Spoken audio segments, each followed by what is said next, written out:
COVID and the brain.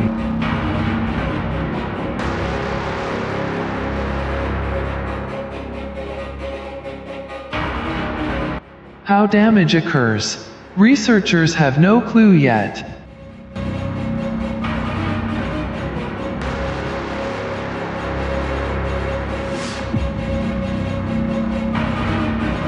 Patients with COVID-19 are suffering a variety of effects on the brain, ranging in severity from confusion to loss of smell and taste to life-threatening strokes. Younger patients in their 30s and 40s are suffering possibly life-changing neurological issues due to strokes. Although researchers don't have answers yet as to why the brain may be harmed, they have several theories. Cases around the world show that patients with COVID-19 can have a variety of conditions related to the brain, including confusion, loss of consciousness, seizures, stroke, loss of smell and taste, headaches, trouble focusing, changes in behavior. Patients are also having peripheral nerve issues, such as Guillain-Barré syndrome, which can lead to paralysis and respiratory failure. Based on the current research, experts think there are 4 ways COVID-19 may harm the brain, but each needs to be studied thoroughly before any conclusions can be made.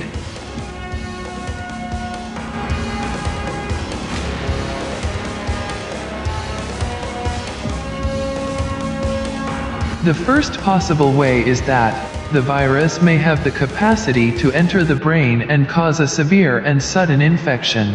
Cases reported in China and Japan found the virus's genetic material in spinal fluid, and a case in Florida found viral particles in brain cells.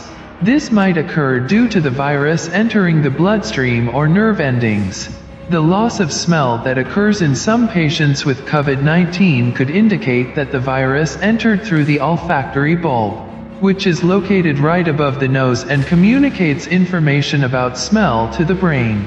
A second possibility is that the immune system goes into overdrive in an attempt to fight COVID-19, producing a maladaptive inflammatory response that may cause much of the tissue and organ damage seen in this disease, perhaps more than the virus itself. The third theory is that all of the physiological changes induced in the body by COVID-19, ranging from high fevers to low oxygen levels to multiple organ failures, contribute to, or account for, brain dysfunction, such as the delirium or coma seen in many of the severe COVID-19 patients. The fourth way COVID-19 might affect the brain has to do with the tendency for these patients to suffer a stroke. The blood clotting system in patients with the illness is highly abnormal, with clots much more likely to occur in these patients than in others. Clots can form in veins deep inside the body or in the lungs, where they can cut off blood flow. A stroke could occur if a blood clot were to block or narrow arteries leading to the brain. Growing evidence suggests that the coronavirus causes brain fog and other neurological symptoms through multiple mechanisms. Brain fog symptoms can include feeling tired, disoriented or distracted, forgetting about a task at hand, taking longer than usual to complete a task, and experiencing headaches, memory problems, and lack of mental clarity.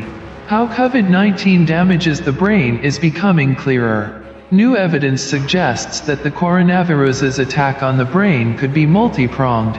It might attack certain brain cells directly, reduce blood flow to brain tissue, or trigger production of immune molecules that can harm brain cells. Infection with the coronavirus SARS-CoV-2 can cause memory loss, strokes, and other effects on the brain.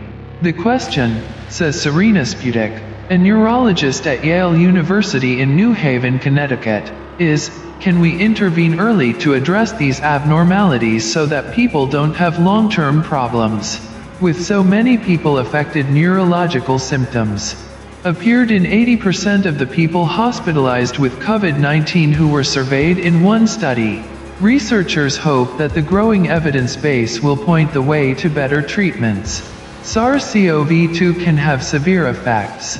A preprint posted last month compared images of people's brains from before and after they had COVID-19, and found loss of gray matter in several areas of the cerebral cortex. Early in the pandemic, researchers speculated that the virus might cause damage by somehow entering the brain and infecting neurons. But studies have since indicated that the virus has difficulty getting past the brain's defense system, the blood-brain barrier, and that it doesn't necessarily attack neurons in any significant way. COVID's effects on smell and taste. What scientists do and don't know. 1. Way in which SARS-CoV-2 might be accessing the brain, experts say, is by passing through the olfactory mucosa, the lining of the nasal cavity, which borders the brain.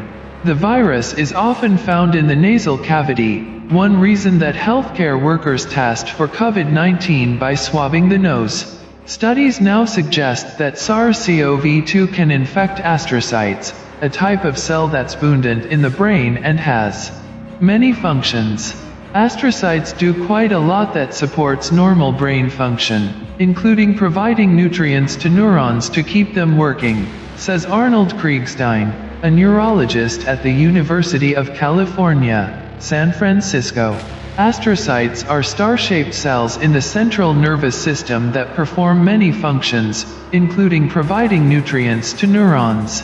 In a preprint posted in January, Kriegstein and his colleagues reported that SARS-CoV-2 preferentially infects astrocytes over other brain cells. The researchers exposed brain organoids, miniature brain-like structures grown from stem cells in the lab, to the virus. SARS-CoV-2 almost exclusively infected astrocytes over all other cells present.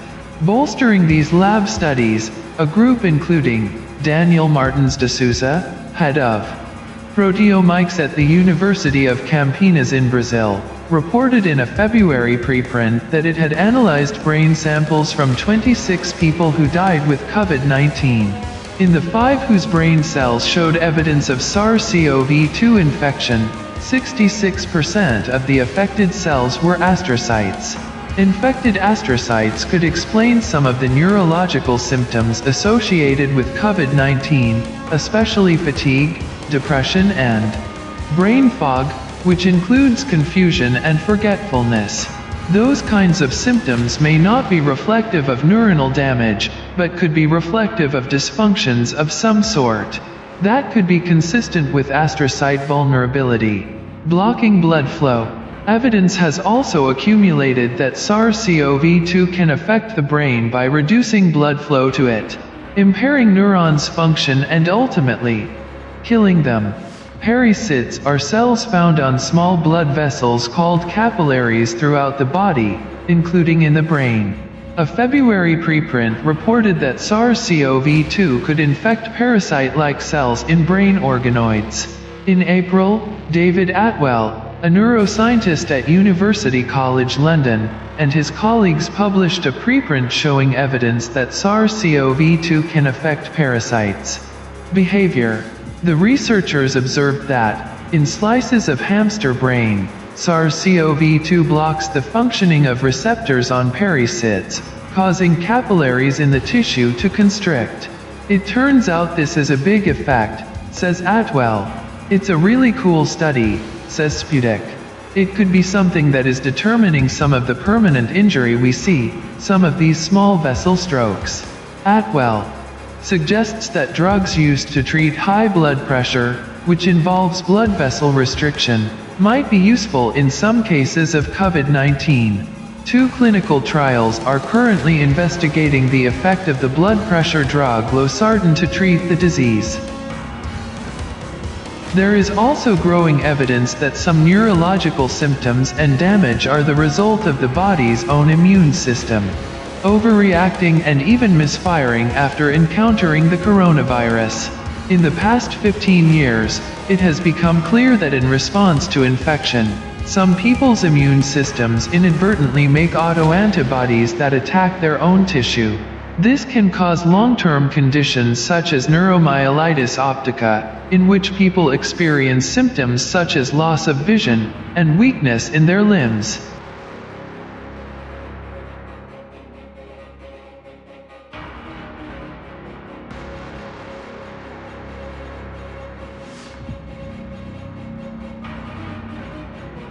In a review, press summarized evidence that these autoantibodies can pass through the blood-brain barrier and contribute to neurological disorders ranging from memory impairment to psychosis.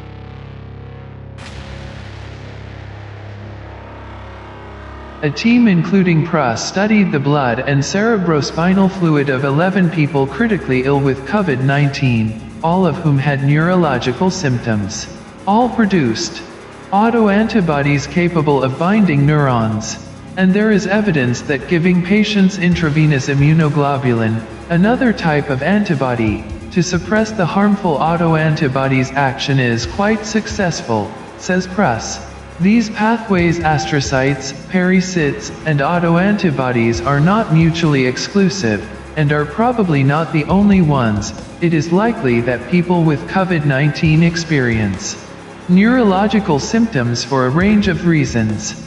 Prus says, a key question is what proportion of cases is caused by each of the pathways. That will determine treatment, he says.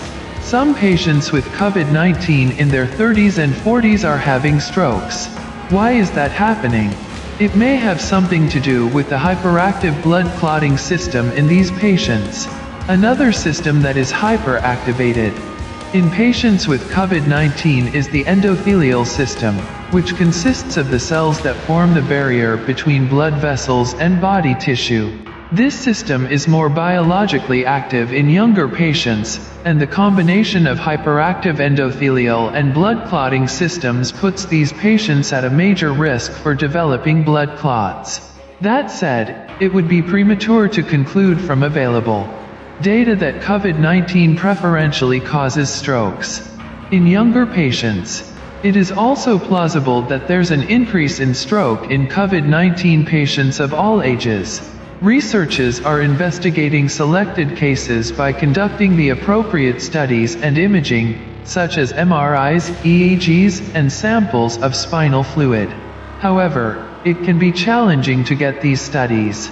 Our patients with COVID-19 can be extremely weak and even confused, so we need to balance treating their immediate medical needs with information gathering to better understand how we can help fight the virus in others who may develop this condition in the future. The most comprehensive molecular study to date of brain tissue from people who died of COVID-19 provides clear evidence that SARS-CoV-2 causes profound molecular changes in the brain, despite no molecular trace of the virus. In brain tissue, the signature the virus leaves in the brain speaks of strong inflammation and disrupted brain circuits and resembles signatures the field has observed in Alzheimer's or other neurodegenerative diseases.